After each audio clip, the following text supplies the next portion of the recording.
There's a lot of uncertainty with this fast takeoff scenario. If it does happen, that could really change the calculus on the nuclear deterrence question. In a nuclear world, once you have nuclear weapons, the winner of contests and these kind of bargaining dynamics is determined less by the balance of power, like which side has more weapons, a stronger economy, more resources, and more by the balance of nerves. Which side has more resolve? Which side is more willing to run a higher risk of nuclear escalation? Which side cares more about a particular outcome? Imagine sort of going to the president today and saying, this AI system can tell us with 100% certainty where all of China's nuclear weapons are. Would he accept that statement unquestioningly, or would he have some doubt as to whether the system was foolproof? I think the AI community, AI experts are really best placed to understand the technologies that are emerging, but they are not expert on nuclear weapons and nuclear deterrence. And conversely, the nuclear community knows that field of work, but they're just not necessarily entirely on top of the frontier of AI breakthroughs. Today, I'm speaking with Nikita Lalwani and Sam Winter-Levy. Nikita is a lawyer and policymaker. Previously, she served as Director for Technology and National Security at the White House, where she focused on issues related to US-China technology competition. And before that, as a senior advisor to the Director of the CHIPS Program Office at the US Department of Commerce. Sam is a fellow at the Carnegie Endowment for International Peace, where he focuses on the intersection of national security and AI. They've both just co-authored a really great piece for Foreign Affairs called The End of Mutual Assured Destruction, What AI Will Mean for Nuclear Deterrence. Thanks for coming on the podcast, Nikita and Sam. Thanks so much for having us. Great to be here. You think AI experts need to pay more attention to nuclear deterrence. What is the case for that? Yeah, so the basic case here is that nuclear deterrence is a key check on the ability of even technologically very powerful states to impose their political preferences on their less technologically advanced adversaries. And so long as nuclear deterrence remains in place, we think the economic and military advantages produced by AI, while very significant, will not necessarily allow states to kind of completely dominate one another. States will continue to temper their actions for fear of nuclear reprisal, and there will remain pretty significant limits on states' ability to impose their political preferences on their kind of major nuclear-armed adversaries. But conversely, if AI does undermine nuclear deterrence, then the technology really could make a state unrivaled in its capabilities to threaten, coerce, and dominate its adversaries. So we think this kind of question, whether nuclear deterrence persists or erodes in this kind of age of AI that we're entering, will fundamentally shape both the risks and the stakes of the AI competition. Yeah, it seems like a really big deal which way this question goes. I think there are a bunch of kind of nitty-gritty details to get into to really understand the role of nuclear weapons in a world where one country or maybe multiple countries are building AGI. But to understand those, I want to quickly run through some key concepts. So nuclear deterrence and mutual assured destruction. I guess first, can you give just a very quick refresher on what exactly nuclear deterrence is and how it works? Yeah, absolutely. So very quickly, deterrence refers to the practice of dissuading an adversary from taking certain undesirable actions up to and including a nuclear attack. And the way deterrence works is by making your adversary think it should not act, either because its objectives are too costly or too uncertain, or because the penalties it will incur from acting outweigh any benefits. The concept of deterrence has been at the heart of international relations theory and international politics for much of the last century. And, I'll just highlight two features of deterrence that I know we'll come back to later in this discussion. The first is that for as long as nuclear deterrence has been in place, it has been difficult for states to fully impose their political preferences on nuclear-armed rivals for fear of nuclear retaliation. And the second is that the central pillar of nuclear deterrence really comes down to what is known as the second strike capability, which is a state's capacity to respond to a nuclear attack with a devastating nuclear strike of its own. Mm-hmm. I want to come back to the second strike capability. First, I guess I'm interested, to what extent does nuclear deterrence actually prevent states from coercing and pressuring their adversaries? It seems like clearly this is true to some extent, but it also seems like there are big exceptions like North Korea. What exactly are the kind of limits of deterrence? Yeah, so nuclear deterrence definitely doesn't end the possibility of coercion, intense competition, pressure between states, or even the risk of outright war. But in the conventional view of nuclear theorists, people like Thomas Schelling and Robert Jervis, nuclear weapons change the nature of these competitions between states. Um, in a nuclear world, once you have nuclear weapons, the winner of contests and these kind of bargaining dynamics is determined less by the balance of power, like which side has more weapons, a stronger economy, more resources, and more by the balance of nerves, which means basically the idea of which side has more resolve, which side is more willing to run a higher risk of nuclear escalation, which side cares more about a particular outcome. And so what this means is that there's generally an upper bound on the kinds of coercion that states can exercise against their nuclear armed adversaries. Because if you attempt to coerce them on matters that are sufficiently important to them, so things like territorial integrity or regime survival, the kind of core political interests of a state, you run the risk of nuclear escalation. And so, just to give one example to try and motivate this, if you think about the US and Russia right now, the US is economically far superior. Its economy is like 15 times Russia. It's conventionally far superior as well. But there are real limits on how much leverage the US can exercise over Russia, because on issues that the Russians care about sufficiently, they can always threaten moves that can add risk of nuclear escalation or add risks of nuclear accident. And that puts a pretty significant limit on how much influence the US can really wield over them. Yep. That feels important. And I think it's going to come up again. For now, I want to understand the second strike better. So it's not actually the kind of number of warheads or even that much about kind of how much power the nuclear weapons in an arsenal have, like how big the bombs are basically. It's this secure second strike. So can you explain kind of what exactly it is and why it's important? Yeah, for sure. So a secure second strike, as I was saying before, is sort of the cornerstone of nuclear deterrence. As you said, it's the ability of a state to retaliate after absorbing a nuclear attack. And so long as two nuclear powers can credibly maintain a second strike capability that can inflict unacceptable damage on their adversary, a first strike would be suicidal. To maintain a secure second strike capability, your forces need to be survivable, which means that a substantial portion of your nuclear force should be able to survive any potential adversary attack and endure throughout crises and conflict.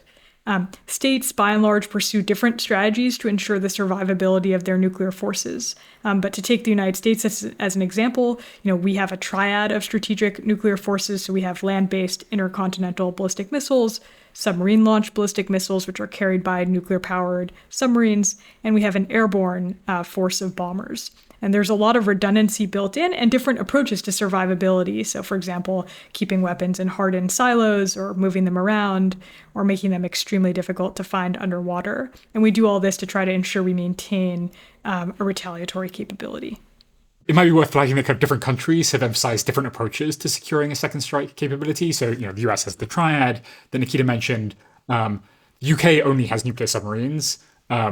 Russia and China have road mobile launchers, which are basically large trucks carrying nuclear missiles that drive around kind of roads and highways. And that was kind of considered politically unviable in the US because people would be so freaked out to see nuclear weapons just driving around their cities. So the US does not have road mobile launchers. So different states have taken different approaches, but they all revolve around this idea of kind of resilience, redundancy, and survivability. Nice. I'd never really known why the US doesn't have road mobile launchers. But it makes sense that it's because it's not politically viable. I'm surprisingly unsettled by the idea of nuclear weapons driving down the highway in the US. So I'm kind of glad we don't do that. What exactly would it mean to undermine the secure second strike, practically speaking? Yeah, so this question, I think, really gets at the heart of what we've been interested in exploring and helps set the stage for a kind of more rigorous exploration of how AI might or might not undermine nuclear deterrence. There are probably many ways to think about this, but the way we've thought about it is that, sort of broadly speaking, there are three ways that a state could undermine an adversary's second strike capability. The first is that a state could destroy a rival's entire nuclear arsenal in what is called a splendid first strike. This would require pinpointing all of an adversary's nuclear weapons, including the locations of nuclear submarines and mobile launchers, The second way that you could undermine the second strike capability is the state could prevent a rival from launching a retaliatory strike by disabling nuclear command, control, and communications networks. And those are the networks that support nuclear decision making and communicate those decisions to nuclear forces in the field for execution. And then finally, a state could strengthen missile defenses such that a rival could no longer kind of credibly threaten nuclear retaliation. So, the question overall then is whether advances in AI will give states these capabilities. And there's a kind of second question that I'm sure we'll get into as well, which is whether and how these capabilities would then translate into geopolitical dominance. Okay, I'm interested in getting into the details. I do find it super plausible that AI could be really good at kind of solving the kinds of problems that, that humans can't really solve, and therefore that kind of secure this second strike. But I can also imagine, maybe intuitively it feels like AI could kind of magically solve everything, but maybe it's harder than it sounds. So I'm interested in kind of going through different elements of different countries' nuclear arsenals one by one and trying to kind of see like how realistic is this, starting with nuclear submarines. So nuclear subs, if I remember correctly, are extremely, extremely survivable because it's really hard to track things that are moving very slowly and quietly in the ocean. Can you explain why that is? Yeah, so you're definitely right that nuclear subs are generally viewed as the sort of most survivable leg of the triad, particularly for the US. The US's subs are extremely hard to find. That's really for kind of three core reasons. The first is just that the ocean is huge. Like, I think it's easy to underestimate how big the ocean is. Like, the scale of the search problem here is just enormous. Like, tens of millions of square miles of ocean that you're trying to find these like relatively small objects in. Second, as you said, water kind of blocks a lot of what we generally use to detect things. So seawater is almost totally opaque to electromagnetic radiation. So techniques such as radar that work pretty well for surface and airborne targets are just much less useful for finding submarines, which, remember, they can remain submerged for sort of months at a time, potentially, when they're out on patrol. Instead, states are generally limited to acoustic methods, but only low-frequency sound waves propagate significant distances in water, and in the process, they interact with all sorts of kind of complicated oceanographic phenomena that distort sounds. A lot of the ocean just contains a lot of ambient noise, and oceans are actually getting noisier over time with increased commercial shipping. And submarines just produce very low levels of signal relative to this background noise. And third and finally, modern subs are engineered for silence. So their propeller designs, their hull coatings, their internal machinery, it's all just designed to minimize noise. And nuclear-powered submarines can be so difficult to detect from other subs that they sometimes collide underwater. That's an incredible fact. I had never heard that before. And it does feel like it really helps my intuition understand how hard subs are to find in the water. I also think there's something about, I agree that it feels really difficult to truly, truly understand how massive and something like opaque oceans are. Like, part of it is that, we see them on the map and we see the like surface area and we don't see the depth and the like volume of it is like a big part of why this is such a difficult problem. It's not just like the surface of a country where you have road mobile missiles. Exactly. This much, much larger area. Exactly. But then, it's like really finding needles in a haystack where those needles are designed to be as difficult to find as possible, and where you need to find every single needle simultaneously at the same moment with like zero margin for error. Extremely difficult search problem. So that that really helps there. I think the other thing that I kind of forget is like the oceans. They have like mountains in them. They have like I think I kind of picture it as like mostly empty except for fish. And like if you wanted to find a submarine, that would look different from a fish, and you'd use these techniques, and it just like couldn't possibly be that hard. But they're actually like very, very complex environments that I guess I just like on the day-to-day, that is not that salient to me. But when I actually think about it, I'm like, that is why this is such a hard problem. Yep, that's right. What is the most compelling story that you could give for how AI would allow adversaries to track and target nuclear submarines? So I guess just like, yep, seems like the problem is hard, but like, what is the version that people who are really bullish on AI think, is like going to explain how AI does this successfully? Yeah, so there's maybe two ways to think about this, and we can kind of bracket the first one and come back to that later potentially. First one is going to be true of many of these different types of questions, which is maybe AI can invent things that we can't anticipate in advance, just like totally new methods that it's just very hard to think through now. So we can maybe kind of come back to that set of answers. The other way of thinking about this is just what are the methods that AI could use that are kind of most continuous with what states kind of currently do and that just seem most plausible. And there, the story would go something like you can use machine learning to just integrate data from thousands of sensors, filtering out noise, kind of identifying these faint signatures that humans would miss.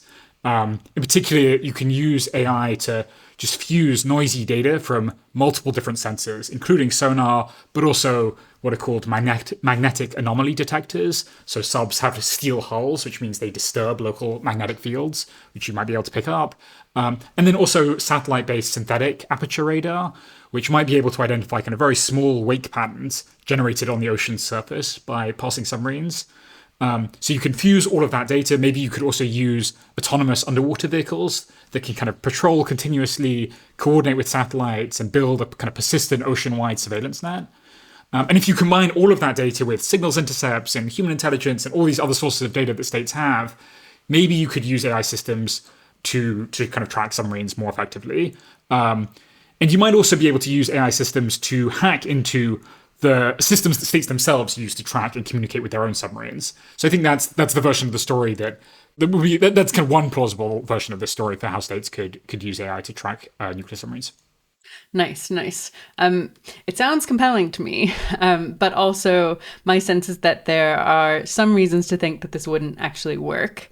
Can you go through some of those reasons? Yeah, so I think first, it sounds easy when you say like, oh, just integrate all these different data from different sensors, but this is just an extremely hard technical problem. And there are probably limits to what these improvements can yield. Again, should bracket that there is a lot of uncertainty in every part of this. Like we're talking about future technological developments. There's uncertainty about what the state's current capabilities are. There's uncertainty about the nature of the technology. So huge bracket for just big uncertainty here. But that said, this is just like a really, really hard technical problem. The physics of the undersea domain are brutal. Any system will struggle to kind of continuously identify, track, and monitor multiple targets amid ocean background noise, especially as submarines get quieter and oceans noisier, which is currently happening. The number of uncrewed underwater vehicles you would need to render even part of the ocean transparent is just going to be enormous. Most of these vehicles have like pretty low endurance, pretty limited in their covert communication range. And if you wanted to deploy kind of millions of sensors around the oceans, that's also going to be challenging because if you want universal coverage, you're going to have to put some of those sensors in contested waters, which will incur risks of sabotage and interference of its own. So yeah, I think the first reason to think this is difficult is just hard technical problem. Second, it's just unlikely that states are going to do nothing in response. And this is going to be true for every element of this every element of this discussion here. Like this is going to be a move, counter-move dynamic. And states have a lot of countermeasures they can use to tip the scales in their favor. So they can jam signals, they can manipulate sensor data with deceptive decoys. For instance, they can just play recordings of a submarine into an amplified underwater acoustic source. And states can also use a lot of these technologies to protect their own submarines. So Russia and China, for example, can use these underwater sensors, they can use underwater networks to protect their submarines, which generally operate in waters closer to their own home territory, where it's easier to protect them. I think there are just a lot of ways that states can add uncertainty to every step of the process of detecting, tracking, and targeting submarines. And so it will likely remain a kind of probabilistic affair. And states are probably not going to want to target their adversaries' nuclear submarines unless they're very confident that they can take them all out at once. Because each submarine could carry as many as 200 warheads on them. So if even one submarine escapes, like that's probably enough to deprive you of any kind of meaningful notion of victory. So yeah, it's a really hard problem.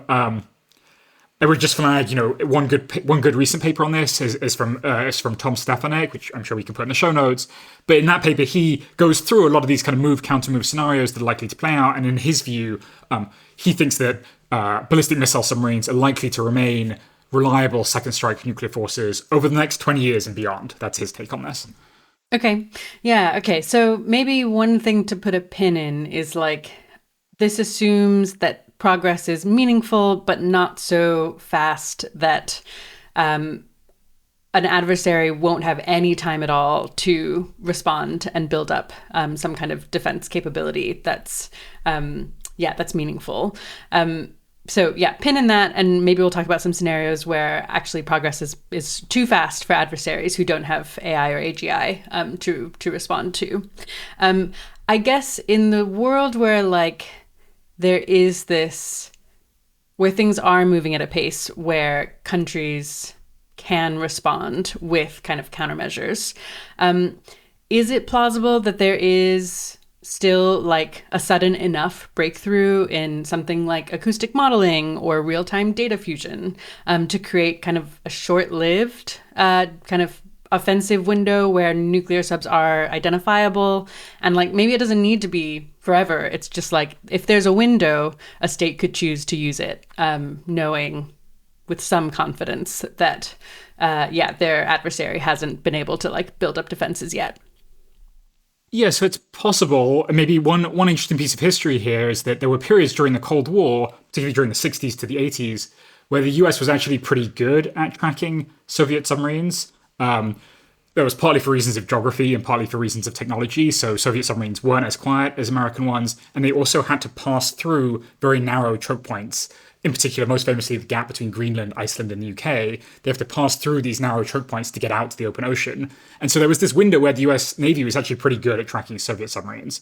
The US didn't have this problem because the US just has direct access to kind of tens of millions of miles of ocean just from the West Coast and the East Coast.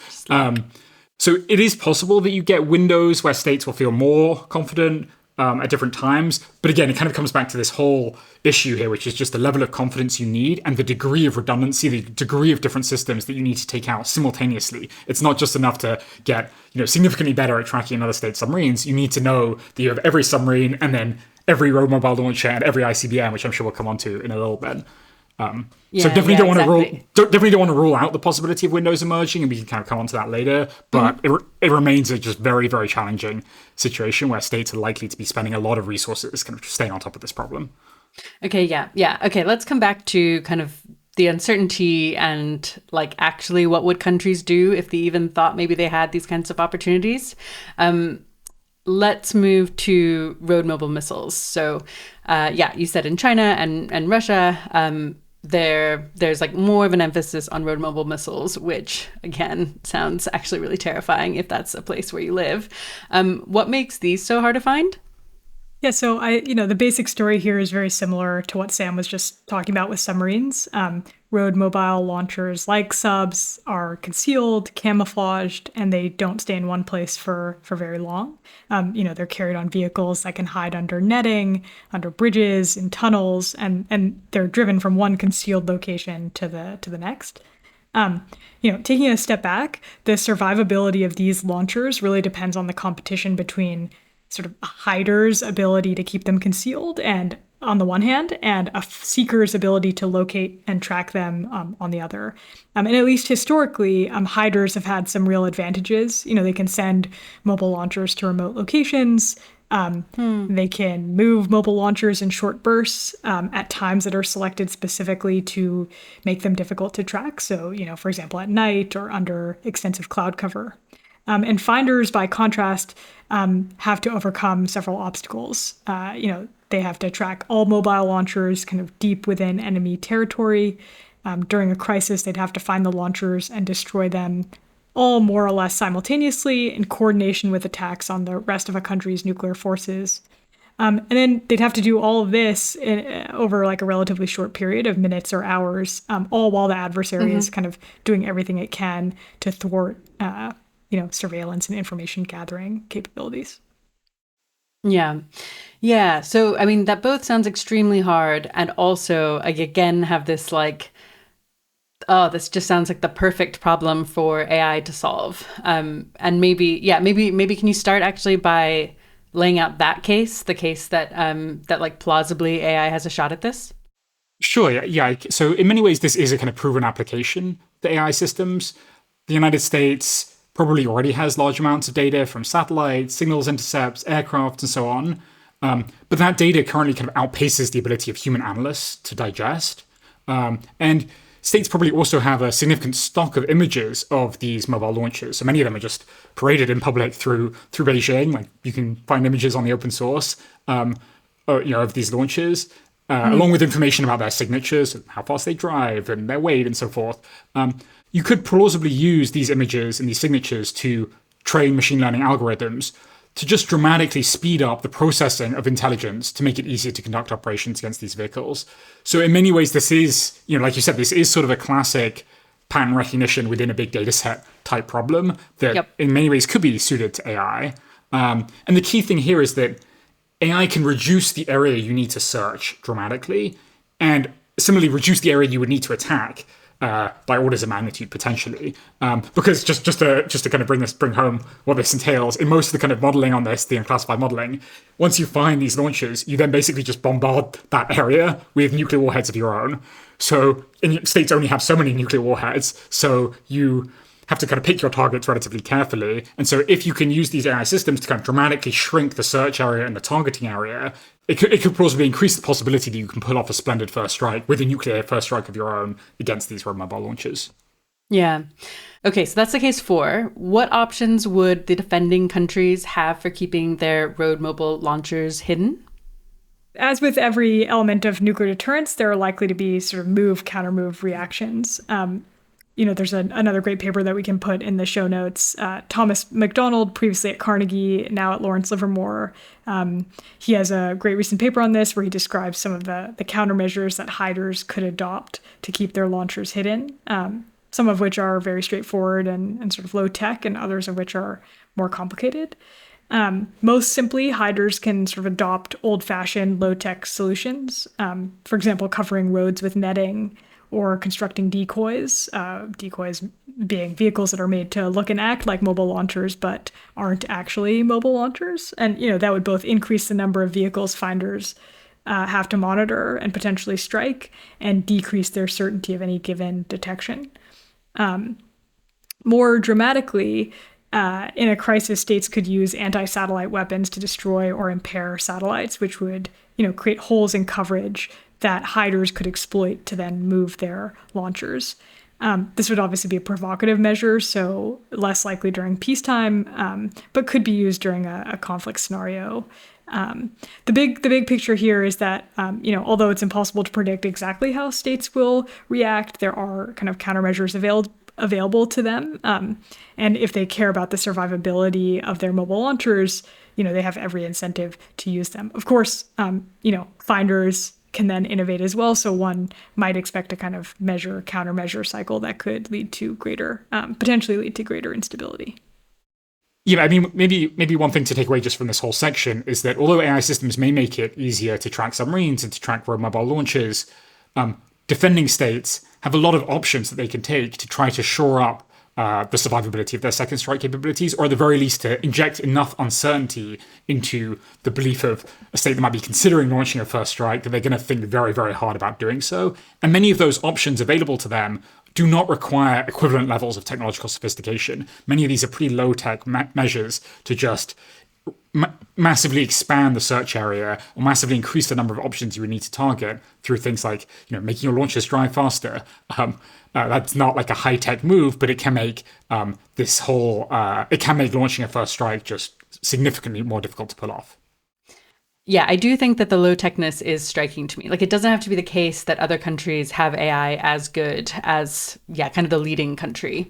It just has to be the case that, AI continues to struggle to see through chicken wire over a highway, which, isn't really, it feels like a surprise. Let's turn to missile defense. So in theory, I remember when I first learned about missile defense, it sounded like it could be a huge deal. If you can kind of defend against incoming nuclear missiles, you can yeah, you can basically make it impossible for them to kind of achieve this, second strike, even if they have plenty of missiles left. After decades, my impression is that no one can do missile defense reliably. And I feel like there are like famous analogies to, what is it? It's like shooting a missile out of the air. Yeah, it's like shooting a bullet with a bullet. Can you explain what exactly makes it so hard?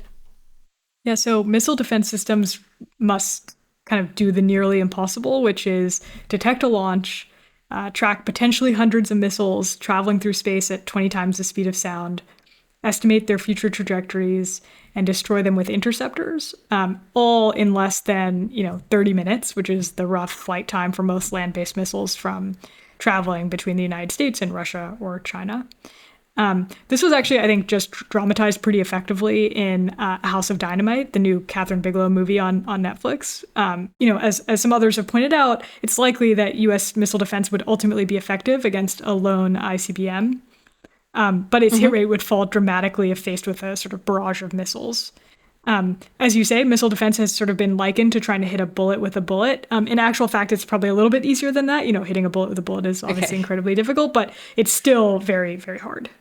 It might be worth just clarifying the distinction between missile defense, where you're trying to defend the continental United States against a nuclear strike from Russia or China, distinguishing that from things like Iron Dome in Israel, which listeners might have a sense is very effective. Defending the United States against a kind of full-scale nuclear strike from Russia or China is just a vastly harder proposition than protecting small areas of a small country from pretty small rockets launched from Lebanon or from other neighboring states in the Middle Eastern context. And just to put some context on how expensive and how difficult this is, right now the US is talking about potentially spending around $3.5 trillion over 20 years to build a missile defense system that might be able to block North Korea's ICBM arsenal, but definitely not one the size of Russia's, just to give you a sense of just how expensive and difficult missile defense is. Wow, yeah, that is striking. Okay, so the thing that I want to make sure I understand is it sounds like a very, very limited strike. It is plausible that the US could defend against using its missile defense system. And that's because of something like, it doesn't have a 100% success rate, but if there were a small enough number of missiles incoming, it is good enough that it would have a decent shot at taking all of those down. And the issue is that it doesn't have enough of those, and the success rate isn't quite high enough that a massive strike, say from Russia or even China, which has in the hundreds of missiles, that would overwhelm the U.S. missile defense system. Is that right? Yeah, I think that's right. And I think there's two issues that kind of complicate that in addition. One is that you don't know where a strike is coming from necessarily. Right. Like in the case of submarines, it's not the case that you can just put, all your missile defense systems around, one particular city or in one to protect against one attack trajectory. These strikes could be coming from anywhere. And the second is that states can use decoys alongside warheads. Distinguishing between these decoys and the real warheads is a very challenging problem. And so that's another way in which you can overwhelm missile defense systems, because it's often much cheaper to build additional decoys than it is to build additional interceptors. So the economics combined with the physics of missile defense is just very challenging. Makes sense. How plausible do you think it is that very advanced AI could solve some of these problems? So yeah, as with every element of this, I think AI can certainly help with elements of this problem.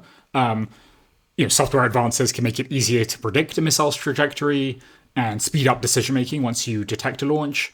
Machine learning algorithms can potentially rapidly analyze data from multiple sensors to distinguish actual warheads from decoys, these things that are kind of built to mimic the radar and heat signatures of real warheads, but are much cheaper to deploy. And maybe through advancements in material science, AI might produce lighter, more agile interceptors that make weapons kind of cheaper and more maneuverable in flight. But AI will probably still face pretty big limits here. There are lots of really hard technical challenges. In particular, an AI hardened system of missile defense is going to depend on machine learning algorithms that are trained on large, reliable data sets regarding decoys and countermeasures. And that's data that US adversaries just have every incentive to obscure. And, US rivals could also try to confuse AI algorithms by manipulating missile tests, sort of including disturbances or perturbations intended to poison data sets for machine learning if they believe they're going to be observed. And then even if AI can harden missile defense systems and improve them, none of these developments will take place overnight. Like, missile defense architectures take years to develop, and US adversaries will not just kind of stand by and watch that play out. Again, like, not to bombard you with papers to put in the show notes, but Laura Grigo has a pretty good paper on how this offense-defense competition is likely to play out in the missile defense domain. And attackers just maintain really significant advantages. So they can launch from unexpected directions. They can use hypersonic missiles, which are much more maneuverable than ICBMs. They can overwhelm defenses with coordinated salvo attacks using large numbers of decoys. They can directly target those defense systems if they really wanted to. So this remains, I think most experts in this area think that missile defense remains a domain that is really tilted against the defender. Attackers just have a lot of options here for getting around missile defense.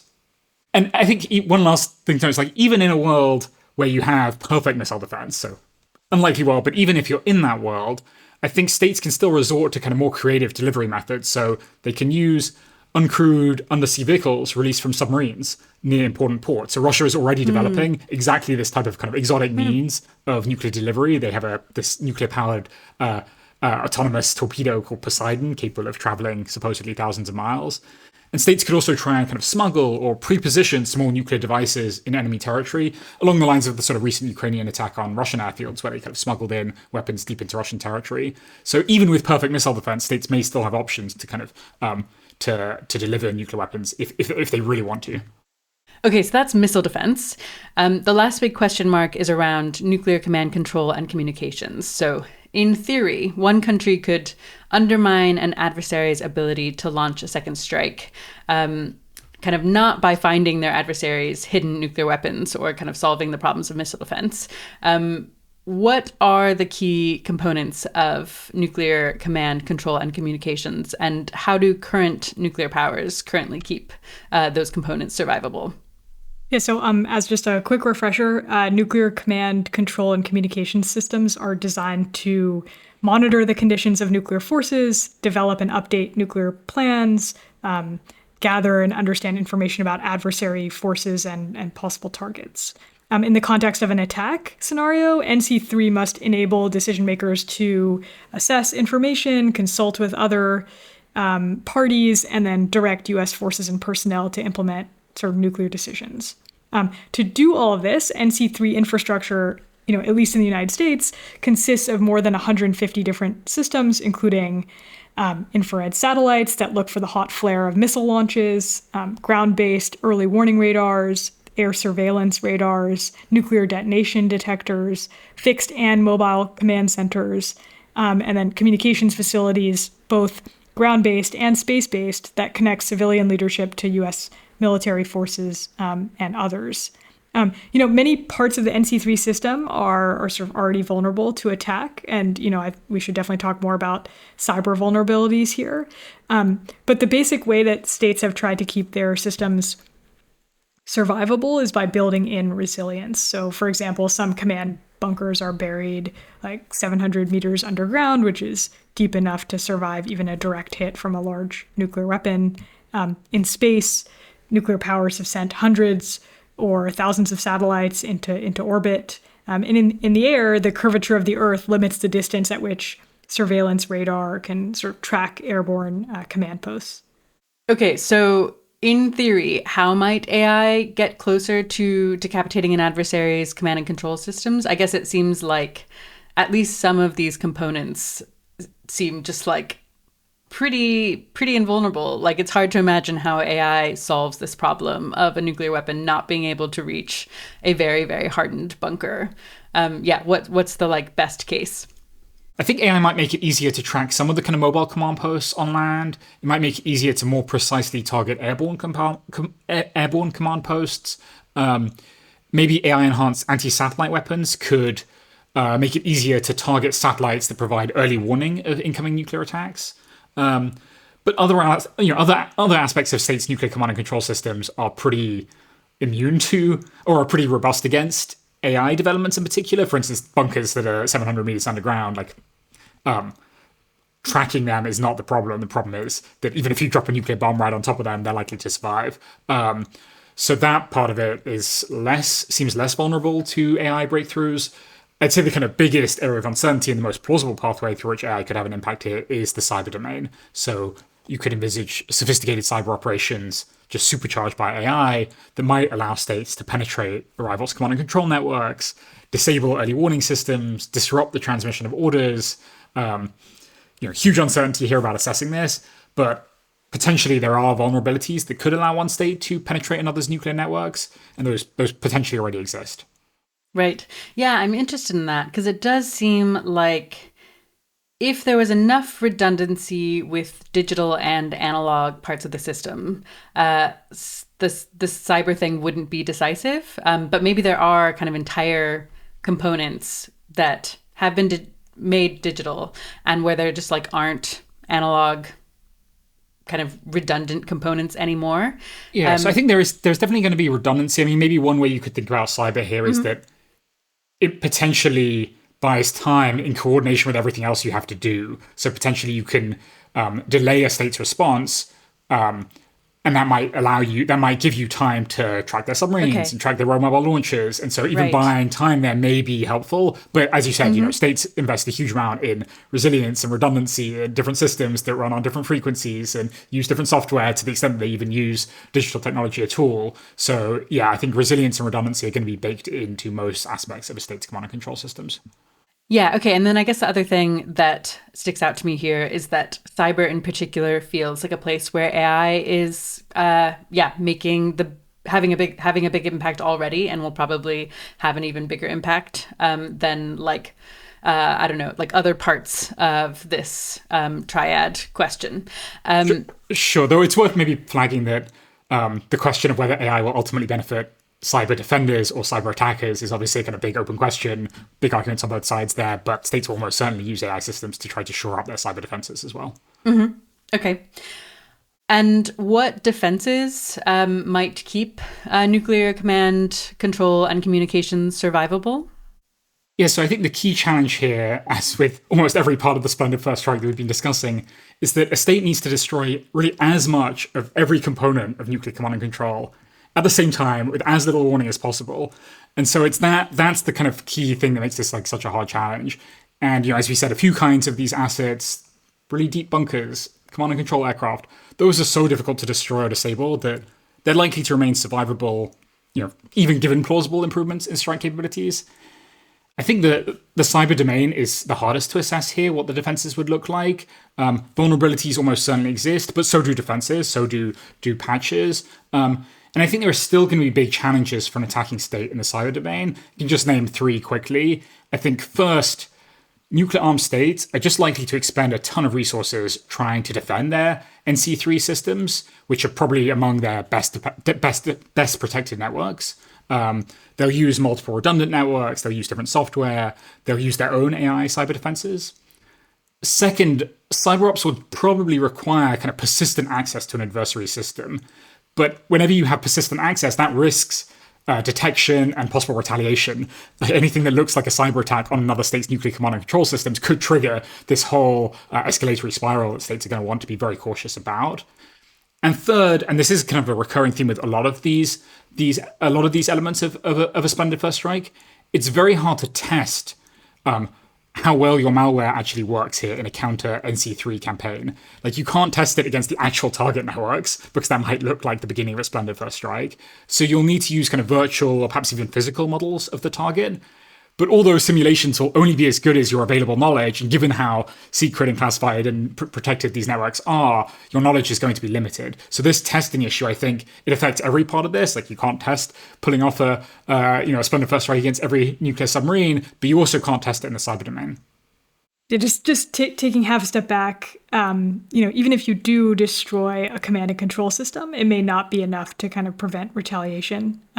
The UK, for example, has adopted procedures to allow its submarine commanders to assess whether a nuclear strike has destroyed the country. And if they determine that it has, they then open, what's known as a letter of last resort, which is carried on the submarine and may include instructions from the prime minister to launch a nuclear response. Whoa. Yeah, and the Russians have something similar. Famously, during the Cold War, they had what was called the dead hand system, also known as perimeter, which was designed to kind of automatically trigger retaliation if it judged that a state's national command authority had been destroyed. So even if you can take out a state's nuclear command and control system, they may well still have measures in place to try to make sure that retaliation still takes place. Yeah, that just feels really huge to me. I guess a thing that is striking to me about all of this is both the extent to which it really depends on kind of this like offensive, defensive back and forth between attackers and defenders, and also the extent to which a lot of this rides on how much uncertainty a country is willing to accept in attempting a splendid first strike. So I want to ask some questions about that. I guess the first one just being, if this kind of survivability ends up depending a bunch on whether rivals invest thoughtfully and sufficiently in adaptation and defense, how confident are you that that will definitely happen? Yeah, so I think, as you'll probably get the sense, like a recurring theme here is that this is a kind of move, counter-move dynamic, where states are kind of responding both to technological changes and to moves of their adversaries. And that's really been the story of nuclear deterrence really for the past 80 years. This is not new with AI. AI may increase the speed at which that takes place, but this move, counter-move dynamic has really played out since the early years of the Cold War. Now, states may adapt at different speeds from each other. So Austin Long and Brendan Rittenhouse-Green have a great paper that we can put in the show notes again on anti-submarine warfare during parts of the Cold War. In their view, there were these windows, potentially from the 1960s to the 1980s, where the Soviets were a little bit slow to adapt both the ways in which they used their nuclear submarines and also the technology that they adopted in terms of how quiet those submarines were. And that gave the US Navy an advantage for a brief period during the Cold War, never to the extent that you could pull off a splendid first strike, but to the extent that the US was better than is commonly acknowledged at tracking Soviet submarines. So it's definitely not a guarantee that states will adapt or that they will adapt at the same speed. But given the stakes in the nuclear domain, given this is likely, a top priority of any major nuclear armed state, things would have to go wrong for them not to be paying significant attention to this problem set, especially given that in many of these domains where we've been, in many of these areas where we've been discussing, they don't necessarily need to be at the technological frontier to shore up the survivability of their second strike forces. And the onus is entirely on the attacker to be able to get close to 100% certainty to pull off this kind of remarkably difficult sensor fusion challenge where you're trying to target submarines and mobile launchers and hardened silos all at once with no room for error and no margin for testing. So yeah, a lot of this does depend on states acting. It does depend on equilibrium behavior shaking out, and there is the possibility that windows could emerge, but the balance is tilted against the state that might want to launch a splendid first strike. Yeah, I guess just on this, that seems good from the perspective of nuclear deterrence holding. It seems potentially bad from the perspective of just arms races seem dangerous. How worried are you about this? Yes, I think, I don't, when we describe these move, counter move dynamics, I think that gives us a degree of confidence that nuclear deterrence in the sense of a secure second strike capability will survive. But as you say, there are big costs associated with these dynamics that will play out in response to technological change or in response to fears of technological change. Because exactly this move, counter move scenario is essentially a form of nuclear arms racing. As states feel more insecure about their second strike capabilities, as they disperse launchers, build up more warheads, build more decoys, try to take moves to shore up their second strike capabilities. That's very expensive, not just in terms of just the sheer economic costs, but also in the political costs in terms of the kind of mutual hostility and distrust that will play out in this kind of security dilemma type. Yeah, the Cold War story. Wasn't a good time. Exactly, the Cold War wasn't a good time. So even if second strike capabilities survive as a result of this kind of move counter move scenario, that's still a very kind of destabilizing, potentially kind of scary world to live in. So we definitely don't want to seem sanguine about the kind of the impact of AI on nuclear stability, even if truly undermining a state's second strike capabilities is a hard lift for states to pull off. And it also just increases the risk of accidents. So if you're having your mobile launchers drive faster to make them harder to target, that's just a kind of more accident-prone type of move to take. If you're reducing their ability to, if you're reducing signals communications because you're worried about a state intercepting them, or if you are delegating the launch authority to lower levels because you're worried about a state interfering with your nuclear command and control systems, those are all moves that might shore up second strike capabilities, but also increase the risk of accident. And so that's also quite a scary world to live in. Totally. Okay, and then it seems like another one of the big considerations here is that advanced AI will likely make kind of destroying more of an adversary's missiles very possible. But it still seems like it's extremely difficult to kind of guarantee success of a 100% splendid first strike where you take out all of their missiles and you're confident in advance that you will take out all of their missiles. So if an adversary has even a few nuclear weapons left and can still kind of communicate with their launchers, like, yes, we want to launch a second strike, that can be enormously costly for the attacking country, even if it isn't like a full-scale second strike.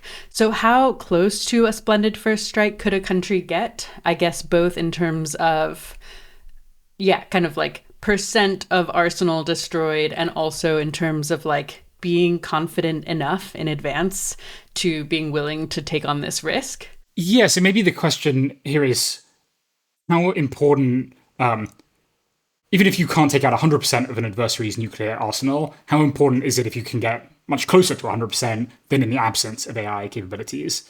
I would say this is just an area of huge debate in the nuclear policy field. I'm just going to gloss over a lot of nuances here. Listeners should kind of read more about this. But broadly speaking, there are kind of two views in the nuclear policy debate. One view is generally dominant in the academic community, and this is the view that's associated with the kind of classic theories of mutually assured destruction. And in this view, unless you have very high confidence that you can track and destroy all of an adversary's nuclear weapons, which they generally think is infeasible, then the relative size of countries' survivable nuclear forces doesn't really matter. So even if AI could help the US take out 90% of Russian or Chinese nukes so that it could sort of quote unquote win a nuclear exchange, that's not super meaningful because 10% of Russian or Chinese nukes getting through is just still going to be like absolutely devastating for the US. And in this view, using these kind of AI capabilities to target other states' second strike systems is itself dangerous and destabilizing and sort of and pointless. Then there's a second view.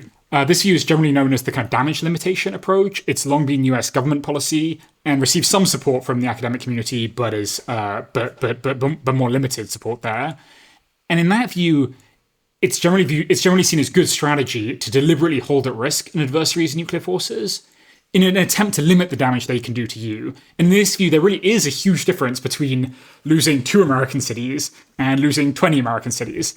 And so they think that even if AI capabilities can't guarantee a 100% success rate, maybe you can't pull off a splendid first strike in the sense of taking out every single Russian or Chinese nuke, they do think that you can meaningfully limit damage. Or at least that if the other side thinks that you can meaningfully limit damage, then that will make US threats to escalate more credible, which could contribute to deterrence.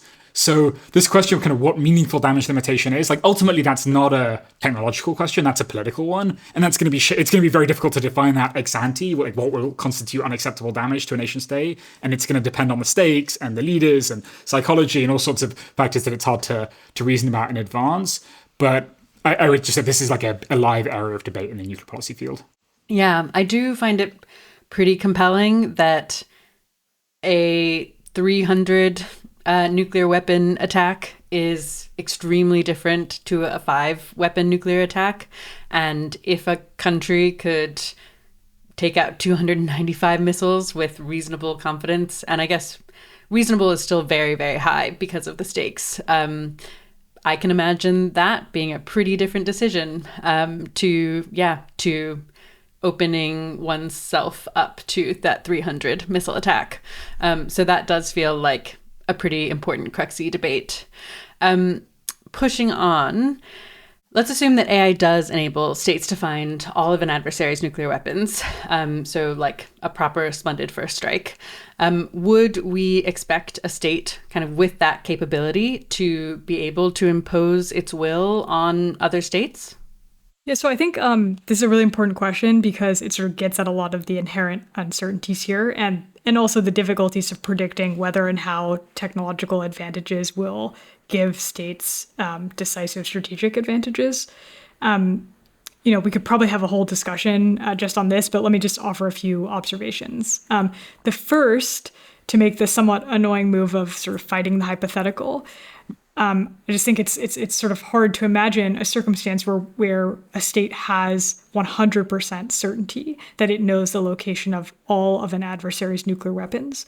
And that's because that would require the state to also have 100% certainty that they've seen through any countermeasures. And as like the Rand scholar Ed Geist has written, AI tools could potentially be harnessed to optimize military deception in ways that offset perceived advantages or perceived advances in situational awareness. The second is that even if AI could get a state to a 100% find rate, there's uncertainty as to what a state would do with that information. So imagine sort of going to the president today and saying, this AI system can tell us with 100% certainty where all of China's nuclear weapons are. Would he accept that statement unquestioningly, or would he have some doubt as to whether the system was foolproof? Even if he did accept that statement, would he be certain enough to use that information to attempt a splendid first strike?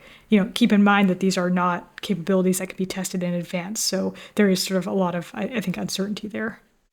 And just to put a finer point on it, like launching a splendid first strike here involves launching hundreds, potentially thousands of nuclear weapons at another state based on, a belief that you have 100% probability of pulling it off. Like that's a huge gamble that's just a huge move to act on. Right. And I think, there's still this broader question of willingness to act on a capability. So, the United States had nuclear weapons for a period of time before the Soviet Union did, but it didn't act on that advantage for various kind of historical reasons. But the broader reason is that there are ethical, political, and international norms that often constrain states from using the kind of full extent of their available power.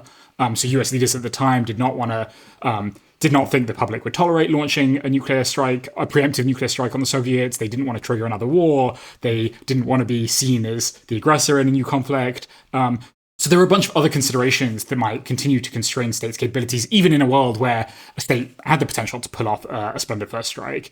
And I think one final point here is that even if you do have unchallenged technological advantage, that doesn't always translate straightforwardly into the sort of political dominance some people talk about when they talk about AI giving you the ability to just impose your political preferences worldwide, complete dominance and control of the type that people like Dan Hendricks have written about. So just to give one example, the US clearly had unquestionable technological dominance over Vietnam and over the Taliban, and just suffered an unambiguous defeat in both cases after a couple of decades of trying to impose its political preferences. So just this whole question of the relationship between technological power, political power, it's just a little bit more complicated than the most straightforward stories might imply. Mm-hmm. Yeah. This point about the US kind of having an opportunity to achieve something like a decisive strategic advantage when it had nuclear weapons before everyone else did, and kind of not really doing anything with that advantage seems important to me. I think it gets at the kind of underspecified nature of this concept. It just kind of conflates a lot of different things in one phrase. Yep, that makes sense. Okay, pushing on. So far, we've assumed that AI evolves somewhat gradually. So it's been moving quickly, but not at the kind of like extremely, extremely fast pace that some people think it could move at. So I think people who really think that AI could basically give one country a decisive strategic advantage by undermining nuclear deterrence, I think are mostly imagining this world where there's really fast or recursive AI takeoff. So I guess where an AI system goes from subhuman level to human level to superhuman level in a matter of weeks or months. How should we think about fast takeoffs in the context of nuclear deterrence? Yeah, so I think taking a step back, the critical question here, I think, is likely to be the relative speed of two different quantities or two different properties. The first is, what is the speed in sort of calendar months or years at which AI progress proceeds and translates into advantage? And the second is, what is the speed at which other states whose nuclear arsenals might be newly threatened adapt? And so if the first of those, how fast AI progress is taking place, is faster than the second, how fast states are able to adapt, which could be the case either because you are in one of these kind of very fast takeoff worlds that you just described, or because states are just kind of slow to respond because of bureaucratic reasons or political reasons or any number of other reasons, then you get these windows of vulnerability and instability with year-to-year fluctuation, which can be kind of particularly dangerous. And I think a fast takeoff just kind of exacerbates some of those issues. But even if AI progress is not so fast, if it, as we kind of discussed, if it kind of outpaces the ability of states to adapt, then you get these kind of dangerous windows of opportunity. I think kind of one factor that kind of complicates this is that in the case of AI-enabled intelligence processing, US adoption of AI capabilities could be relatively invisible to adversaries. So if it's just like you suddenly have a kind of discontinuous leap, or maybe it's continuous but just very rapid leap in the ability of states to use AI systems to process intelligence that they're already collecting, to process signals data they're already connecting, then other states may not know that this breakthrough has occurred. And so potentially you could get more kind of significant windows of opportunity that open up, as opposed to in the sort of industrial explosions where we're coding the ocean in underwater sensors and we're building massive missile defense architectures. In that world, there are just going to be visible changes to the physical environment that other states are going to be able to see and respond to. And that's, I think that will likely give states more time to respond with countermeasures of their own. Okay, so I guess I'm still curious. You've kind of outlined all of these constraints that mean that even if AI is progressing significantly, it's still pretty difficult to get anywhere near a certain splendid first strike. How many of those constraints still hold if we're talking about this super fast takeoff world? Sure, yes. I think even in these fast takeoff scenarios, some constraints are likely to remain. So first, on the technical side, some technical constraints will surely remain. I mean, as we've discussed, these are very hard technical problems to solve, and powerful AI systems won't be able to evade the laws of physics. But let's say a lot of these technical constraints evaporate. I mean, I would just flag that Edward Geist has an argument that some of these problems may just be computationally intractable, even for extremely advanced AI systems. I don't know if I would go that far, but the technical problems are very hard to solve. But let's say the technical constraints evaporate.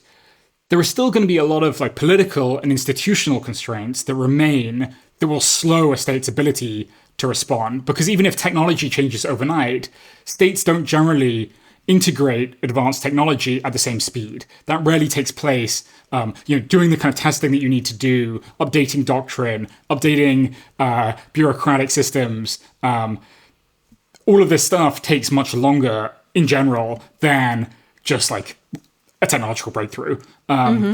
Especially when the stakes of getting it wrong are so high, when you need to avoid triggering a preemptive response, rehearsing thousands of steps with no room for error. And so even if technological breakthroughs occur overnight, I think the political constraints, the institutional constraints, some of the normative constraints about whether leaders are actually going to act on these powers, when they're thinking about legitimacy and public sign-off before rolling the dice, I think many of those constraints are likely to last longer. How long is that's an unknowable question. Huge variation maybe between states, between leaders, in how quickly they respond. But that's certainly going to be a lagging factor behind the speed at which just technology on its own is advancing. Yeah, I do find it helpful to kind of reframe. I guess the thing that feels compelling to me is the stakes will feel so high for a country that feels like they could gain this decisive strategic advantage. But they will also feel so high for the same country in terms of getting the possibility that they get this wrong, and then they face this existential risk of a second strike that is much bigger than they hoped it would be, even though they thought they maybe had this splendid first strike capability. So yeah, I guess that's feeling quite salient to me.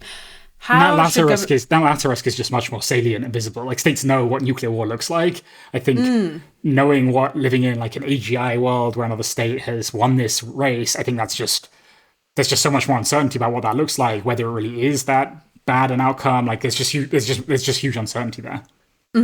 Yep, that makes sense. How should governments account for this possibility of fast takeoffs in the context of nuclear deterrence? So I think the first thing to say is that governments should just take this possibility seriously, even if they think it's low probability. In terms of how to respond, I think the lowest hanging fruit is probably just to increase state capacity. You need people in government who understand AI capabilities and how they're evolving, and who are able to translate that knowledge into sort of actionable nuclear policies. Ideally, you'd also have dialogue between nuclear experts and AI experts, including between people in government and people in the frontier AI labs, to understand, how the technology is evolving and also what that means specifically for nuclear deterrence. Yeah, I think it's worth. I think building dialogue between these two communities is really important because I think the AI community, AI experts, are really best placed to understand the technologies that are emerging, but they are not expert on nuclear weapons and nuclear deterrence. And conversely, the nuclear community knows that field of work, but they're just not necessarily entirely up to entirely on top of the frontier of AI breakthroughs. And so just building dialogue between these two states, I think between these two communities, both in government and outside government, I think is really important if you're worried about kind of fast takeoff scenarios where things could start to change very quickly. We just want to emphasize that there's a lot of uncertainty with this fast takeoff scenario, and if it does happen, that could really change the calculus on the nuclear deterrence question. And so, as we've written in our foreign affairs piece, and as we've tried to say throughout this podcast, it's something that governments should be taking seriously and monitoring, so that if it does seem like we're approaching a fast takeoff world, there are things that there are actions we take to kind of reduce the risks. Yeah, I buy that. It does seem from the bit of learning I've done for this episode that there's just like no dialogue at the moment, but that they do seem like incredibly overlapping kind of fields in this way that seems super important for people to be tracking. Okay, so that's fast takeoff speeds. So we've kind of talked about how one reason to think nuclear deterrence won't prevent one country from having a decisive strategic advantage is that AGI might threaten adversaries' secure second strike. But there are also people that argue that AGI could give a country a decisive strategic advantage without even having much of an impact on nuclear survivability. So I think roughly the argument here is something like nuclear weapons as a kind of technology that determine, at least in large part, some parts of like global balance of power, are eclipsed by kind of faster, smarter, non-nuclear forms of power. So I guess the question is like, is it plausible to you that a state with super intelligent AI could coerce its nuclear peers, and I guess non-nuclear peers, but through kind of economic or information or kind of cybernetic channels without needing to use nuclear arsenals? Yes, I think it's certainly possible that new forms of competition may emerge, new technologies may emerge that kind of root around nuclear weapons potentially. AI is going to matter for national security in all sorts of ways, many of which are kind of hard to foresee in advance. But so long as states retain second strike capabilities, as long as they can still credibly threaten to just unleash devastation on an adversary's cities, I think there are good reasons that nuclear deterrence is likely to still matter and is still likely to kind of constrain a state's action. I mean, you mentioned economic growth. I mean, the United States and South Korea together right now have a combined 1,000-fold economic advantage over North Korea, but pretty limited ability to coerce the North Koreans to do things they don't want to do on issues they care about significantly. So, AI could turbocharge a state's economic power, but so long as these systems of nuclear deterrence remain in place, there may still be limits on how much they can act. As for, information operations, cyber operations, these are all things to monitor, but the track record of states using economic sanctions, information operations, cyber operations to coerce their nuclear-armed opponents is extremely mixed, to put it very generously. It's just really hard to coerce nuclear-armed states to do things they don't want to do on issues they care about sufficiently. And I think that's likely to persist so long as nuclear deterrence remains in place. Yeah, it does feel important to notice these cases where countries that are radically dominated economically are still just like completely unwilling to bend on the issues that are most important to them. In addition to things government should do in a fast takeoff world, there are sort of certain no regrets moves that they can take regardless of what world we're in. I think ensuring that policy processes include AI experts alongside nuclear ones to encourage kind of dialogue between these two sometimes disparate communities. Two, I think conducting rigorous reviews of nuclear systems to check for vulnerabilities that could be exploited by advanced AI, especially in cyberspace. I think Herb Lin has a great book about cyber vulnerabilities within the kind of nuclear system. I think kind of shoring those up would be very helpful. Nice. I think three, carefully calibrating any statements about the need to race to advanced AI or the importance of being the first to develop a sort of wonder weapon. That runs some risk of exacerbating sort of risky and costly nuclear competition. And then, finally, it's kind of more important than ever, I think, to maintain channels of communication and pathways to reduce the risk of inadvertent escalation, calamity. It's important to kind of double down on arms control dialogues and to sort of, strengthen the significant ethical, political, legal constraints on the use of nuclear weapons in the first place. Okay, that was a lot, and it was all pretty heavy. I'm curious if you guys have kind of a book or a movie recommendation that you think our audience might enjoy. Yeah, I mean, just to crib from a colleague who gave this answer in another podcast, a book I really love this year is George Saunders's book, A Swim in a Pond in the Rain.